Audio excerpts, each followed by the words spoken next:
Assalamualaikum semuanya. Sebelumnya saya ucapkan terima kasih karena masih terus mengikuti cerita bergambar di channel ini. Dan untuk kawan-kawan yang belum subscribe ke channel ini, dukung saya ya.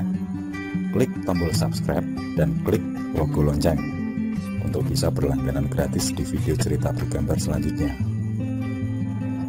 Oke, sebagai imbalannya kali ini saya akan coba menggambar sekaligus bercerita tentang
Kebingungan mendera pikiran Pak Kamit, yang akhirnya dia membawa sertifikat menuju ke rumah Antonius, seorang pemilik toko besar yang selama ini dia jajakan dagangannya. Antonius yang sudah menutup toko dan hendak pulang lebih dulu menemui Pak Kamit. "Ada apa, Pak? Jam segini kok datang?" tanya Antonius dengan heran. Setengah kebingungan, Pak Kamit menjelaskan maksudnya, yang tentu saja membuat Antonius terkejut bukan kepalang. Apalagi Pak Kamit juga menceritakan tentang kegunaan uang tersebut. Sebelum memberi pinjaman kepada Pak Kamit, Antonius menyuruh agar Pak Kamit berhati-hati dalam hal penggandaan uang. Karena secara akal sehat, itu adalah hal yang mustahil. Tapi otak Pak Kamit sudah dipenuhi nafsu yang kuat. Dia tetap mendengarkan nasihat, tapi masa bodoh dengan orang lain. "Lihatlah saat aku jadi orang kaya raya nanti," batinnya. Obrolan itu berhenti saat Antonius menyuruh Pak Kamit untuk datang ke rumahnya esok hari. Dia akan menyiapkan dulu berkas sebagai bukti utang piutang. Karena dia tidak mau Pak Kamit nantinya akan menghindar dan tidak mengakui hutang tersebut. "Baiklah, Pak, aku pamit pulang dulu. Terima kasih sebelumnya," ucap Pak Kamit berpamitan.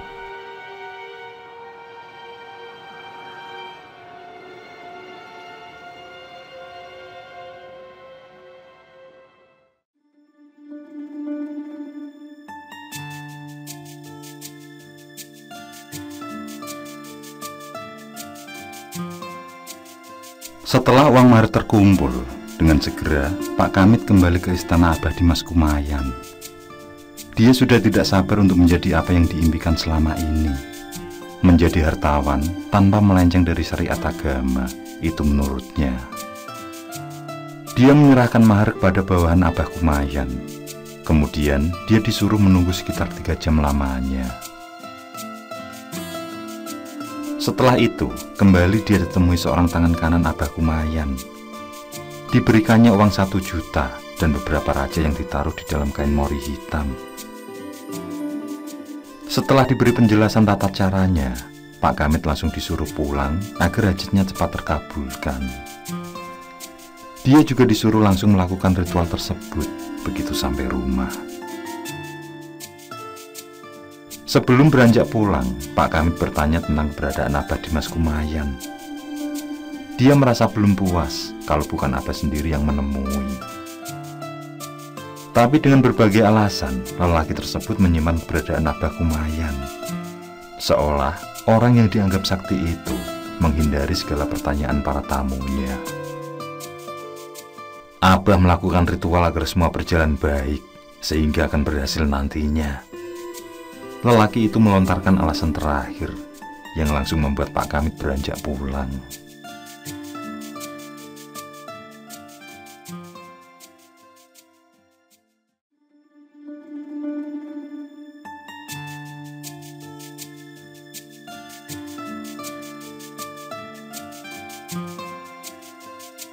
Sambil menunggu uang kaget dari lubang di tengah rumahnya, Pak Kamit hanya bermalas-malasan saja.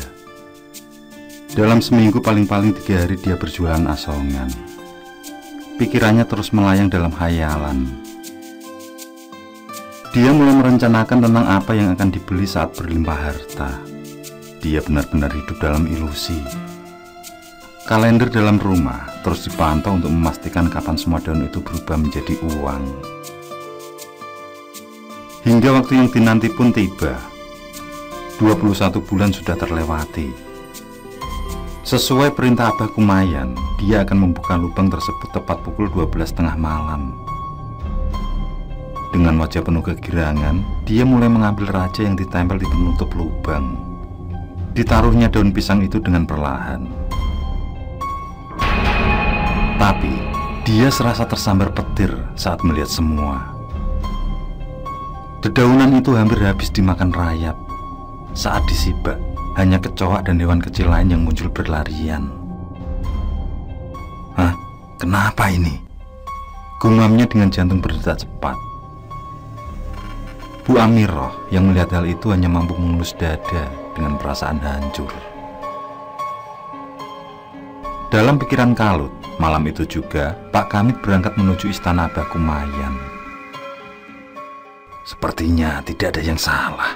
Semua sudah kulakukan sesuai arahannya, gumam Pak Kamit penuh kecemasan.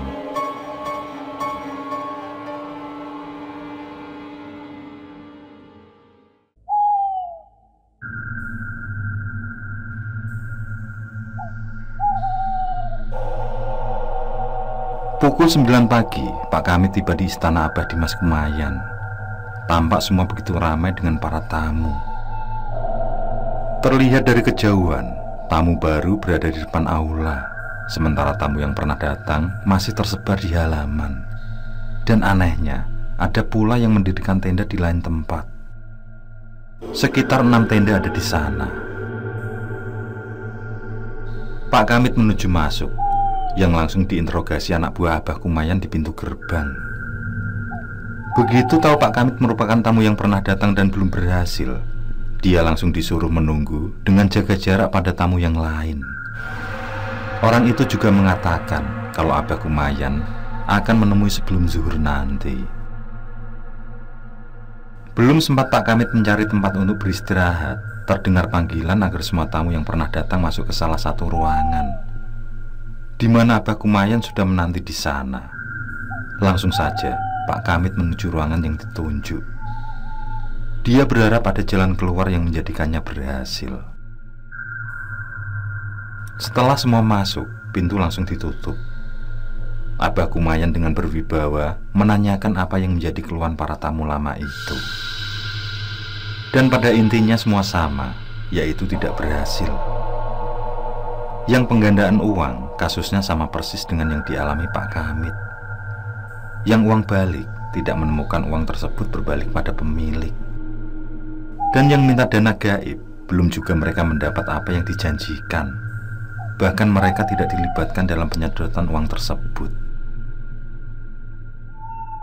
Dengan tegas, Abah Kumayan menjelaskan tentang kegagalan tersebut.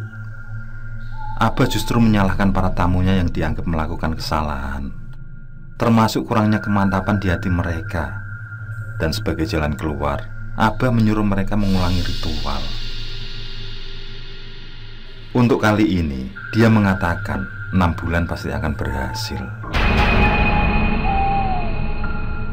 Untuk meyakinkan para tamu, dia memanggil 3 orang alumni yang kesemuanya sudah mengalami kesuksesan luar biasa. Masing-masing dari mereka memberi penjelasan agar semua menghilangkan keraguan. Satu persatu, orang berpakaian glamor itu menyombongkan keberhasilan mereka, yang mana sebelumnya merupakan gembel yang terlilit hutang. Kini harta mereka tidak ternilai jumlahnya. Bahkan ada yang membeli sebuah pulau di Asia Timur. Mendengar kesaksian tersebut membuat para tamu yang hadir menghilangkan prasangka jelek mereka. Pak Kamit sendiri kembali yakin tentang harta yang segera diraih. Semua kembali keluar menunggu panggilan selanjutnya, yaitu pemberian syarat yang akan kembali mereka lakukan di rumah nanti. Dengan pengawasan ketat dari anak buah Abah Kumayan, semua tamu berada di tempat masing-masing. Tidak ada satupun dari mereka yang bisa menemui tamu lain. Hanya menunggu sajalah yang bisa mereka lakukan.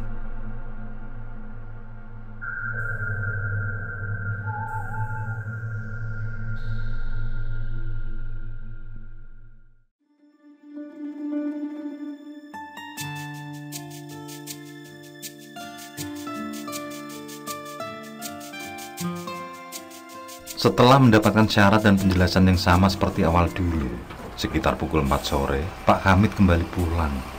Dia menaiki salah satu bis yang cukup banyak penumpang.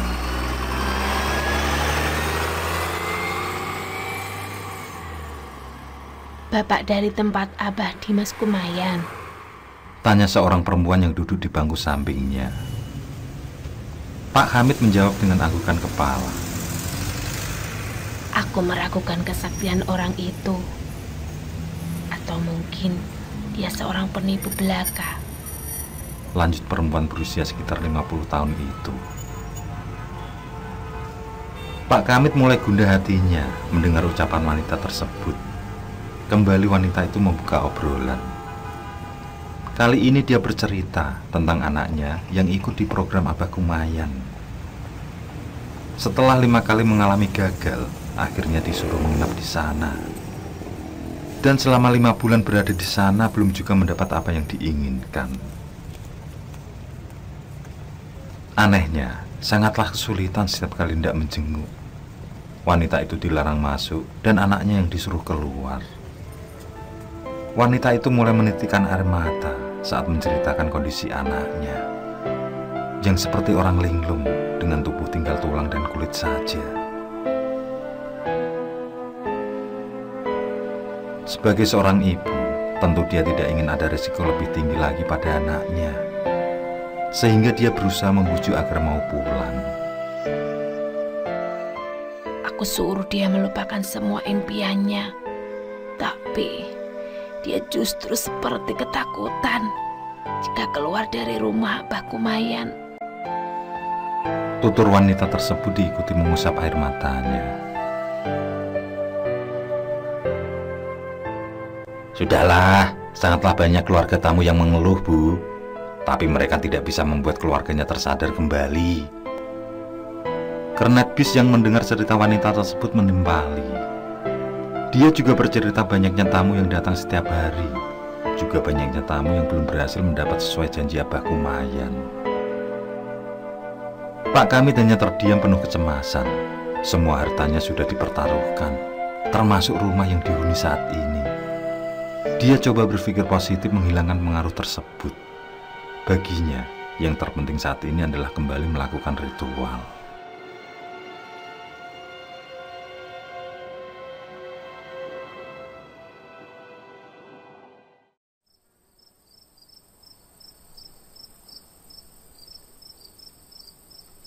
Sesampainya di rumah, terlihat Bu Amiroh sudah terduduk di luar rumah.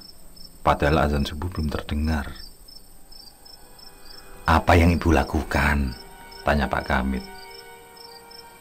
Aku memikirkan sampean, Pak. Jawab Bu Amiroh gemetar. Pak Kamit segera duduk di samping istrinya. Pak An, tadi malam kesini. Dia berkata kalau Antonius menagih hutang. Selain itu, dia berkata kalau rumah ini akan disita sampai hutang tersebut lunas. Tenanglah, nanti aku akan menemui Pak An.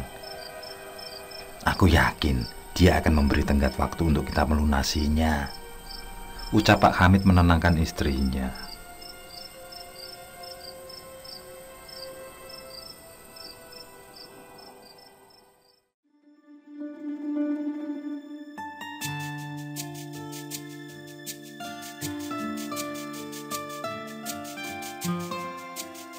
Pak Hamid kembali melakukan apa yang diperintahkan Abah Kumayan. Dia juga mampu meyakinkan Antonius agar memberi waktu beberapa bulan ke depan untuk pelunasan. Sementara Bu Amiroh yang bekerja menggantikan suaminya yang masih bermalasan, kini mulai kambuh sakitnya. Dia lemah tidak berdaya dan hanya berdiam diri di rumah saja yang dilakukan, tanpa berobat dan tanpa mengecek kadar gula darah. Hingga saat yang ditunggu kembali tiba. Kali ini Pak Hamid membaca mantra sesuai arahan sebelum membuka tumpukan daun. Tapi dia kembali merasa sangat kecewa saat melihat semua masih sama. Tidak ada selembar pun uang yang terlihat. Dengan nafas memburu, dia mengacak-acak daun tersebut sambil berteriak histeris. Pak, sabarlah, ucap Bu Amiroh lirih didampingi anak perempuannya. Lagi-lagi, Pak Hamid langsung keluar rumah. Dia akan kembali ke istana Abah Kumayan. Tapi kali ini niatnya lain. Dia ingin membatalkan semua dan meminta uang maharnya dikembalikan utuh. Rupanya dia mulai tidak percaya. Sial, aku telah dibodohi, gumamnya.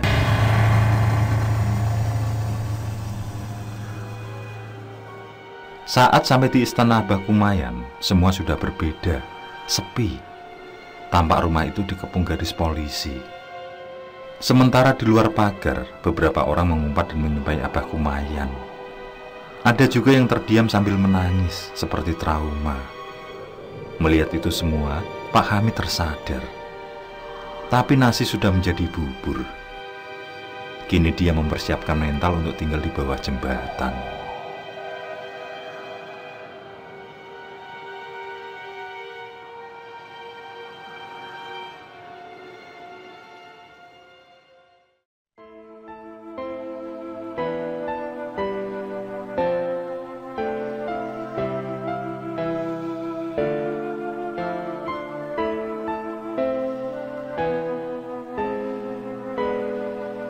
Dua hari dari kejadian tersebut, Bu Amiroh meninggal dunia.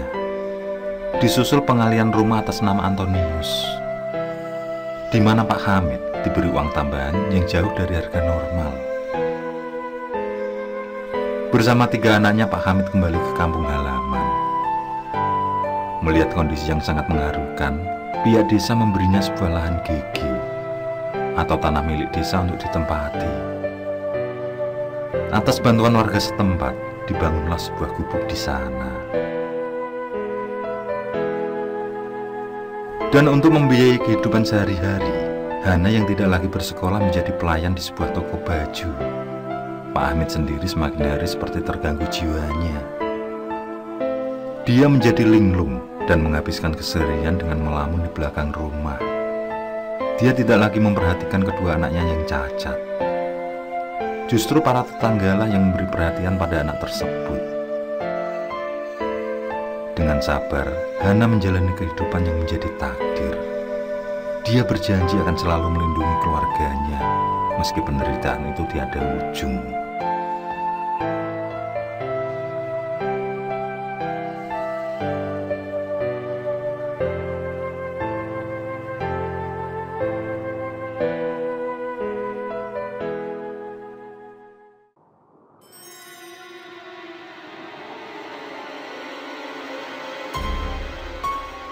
Di sisi lain, kasus Abah Dimas Kumayan menjadi sorotan masyarakat umum. Lelaki yang didakwa sebagai dalang kasus penipuan itu telah menghilang tanpa jejak. Kini keberadaannya dipertanyakan dan dinyatakan sebagai salah satu buron yang paling dicari. Beberapa anak buahnya menjadi saksi atas apa yang diperbuat Abah Dimas Kumayan. Mereka memberi penjelasan tentang trik dan taktik yang dilakukan bos mereka.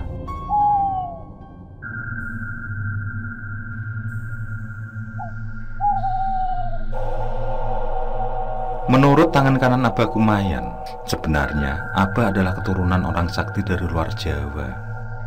Dia mempunyai dasar keilmuan yang cukup untuk masuk ke dunia supranatural. Tapi sayang, apa yang dimiliki dijalankan di jalur yang keliru. Dia mempunyai pandangan yang berbeda dari orang tua maupun pamannya. Dia lebih mementingkan menumbuk harta dunia untuk kesenangan. Dan karena hal itu, maka hubungan dengan orang tuanya berjalan kurang baik. Akhirnya, Abah Kumayan memperdalam keilmuannya hingga di Pulau Jawa, yang membuatnya menjadi banyak kenalan. Kemudian dia mendirikan sebuah padepokan yang mengajar keilmuan gaib. Dari sinilah banyak tamu yang merasakan keberhasilan, sehingga nama Abah semakin dikenal di setiap penjuru Nusantara. Ambisi akan duniawi membuat Abah Dimas menyimpang dari jalur agama. Sebelum mendirikan bank gaib, dia tersohor dengan menjual barang asimat yang juga tinggi maharnya. Banyak tamu yang berdatangan untuk membeli barang tersebut. Tapi karena merasa barang itu tidak sesuai khasiat, banyak pula tamu yang datang kembali. Mereka meminta agar mahar dikembalikan. Bahkan ada yang melaporkan pada pihak berwajib. Tapi dengan beberapa backing di belakangnya, Abah mampu lolos dari jerat hukum. Padahal sebenarnya semua benda bertuah yang dijual hanyalah barang imitasi. Dia membeli dari pengrajin yang juga menjual di salah satu pasar tradisional besar. Karena merasa uang yang diperoleh dari ajimat kurang banyak, mulailah dia dengan bank gaib. Dia dengan berani mengambil risiko yang sangat besar. Tapi tampaknya semua sudah dipersiapkan dengan matang. Alur mulai ditata dengan rapi. Setiap tamu yang datang dan pulang selalu dipisah antara satu dengan yang lain. Itu agar menjadi pertukaran identitas yang berakhir protes. Begitu pula dengan ruangan mereka. Antara tamu lama dan tamu baru tidak boleh dipertemukan, karena hal itu akan membuat benturan yang berakhir buruk. Dan yang membuat para tamu percaya pada Abah tentang uang gaib tersebut adalah saat ada kesaksian tamu yang berhasil memiliki harta berlimpah. Juga saat dia mengeluarkan uang dari saku jubahnya tanpa henti. Padahal para tamu tersebut merupakan orang bayaran. Sedangkan uang yang selalu keluar itu berasal dari dalam kursi yang didudukinya. Di sana ada lubang dan alat penggerak di dalamnya, sehingga uang akan selalu ada setiap dia menghunus. Di sanalah dia menyelipkan doktrin atau penyucian otak pada setiap tamu, sehingga mereka mempunyai kepercayaan tinggi pada Abah.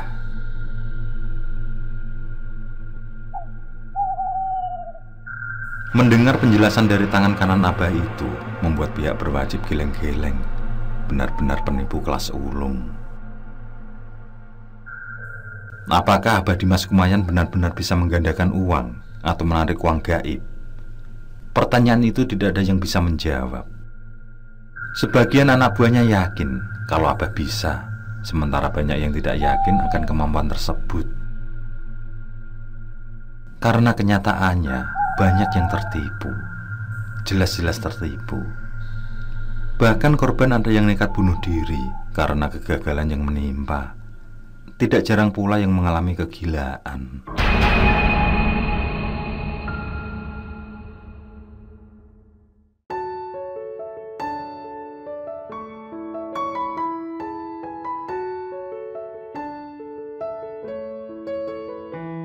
Sementara di tempat lain, Abah Dimas Kumayan tertawa menang.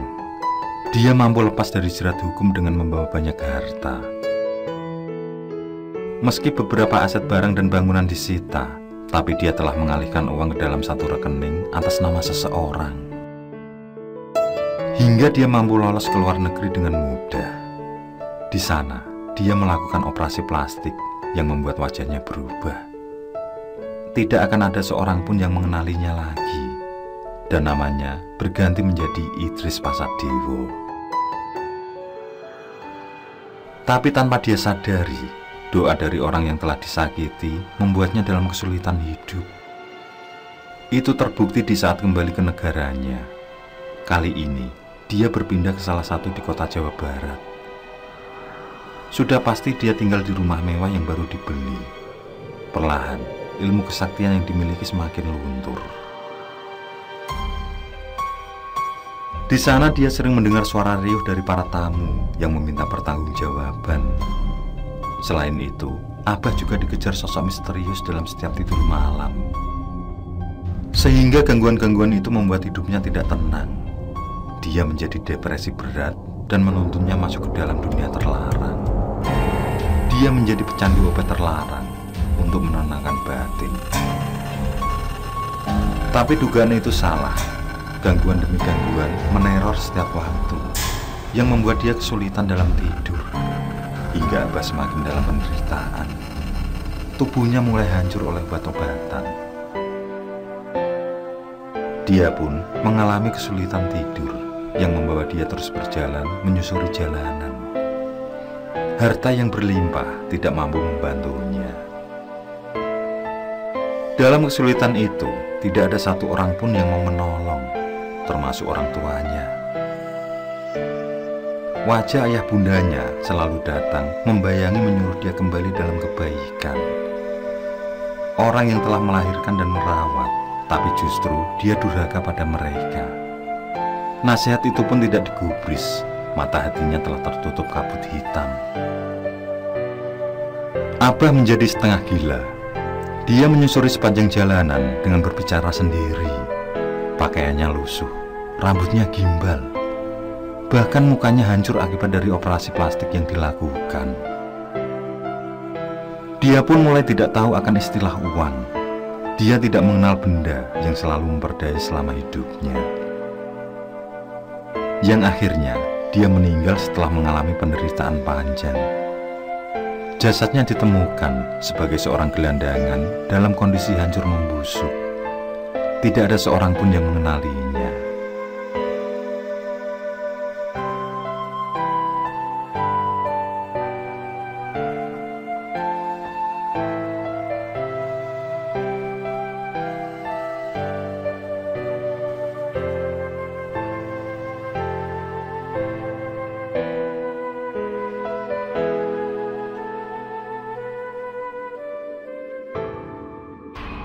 Sampai sekarang, orang-orang masih belum menyadari hal itu. Nama Abah Dimas Kumayan yang sangat berwibawa selalu menjadi satu cerita yang belum selesai. Keberadaannya terus diburu. Seorang yang tersohor akan kedikdayaan dan sisi mistis dari Bang Gaib. Dunia lain yang akan selalu dibahas dalam setiap pergantian zaman.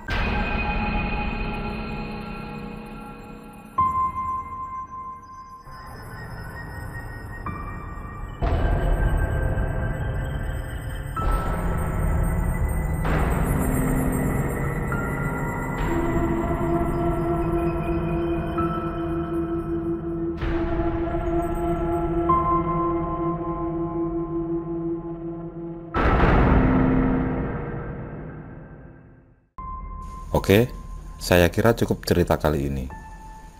Untuk cerita-cerita lainnya, silahkan buka di bagian video dalam channel ini, di playlist cerita bergambar. Sekali lagi terima kasih ya. Jangan lupa like, komen, share juga boleh.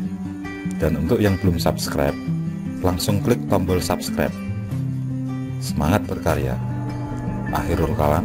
Wassalamualaikum warahmatullahi wabarakatuh.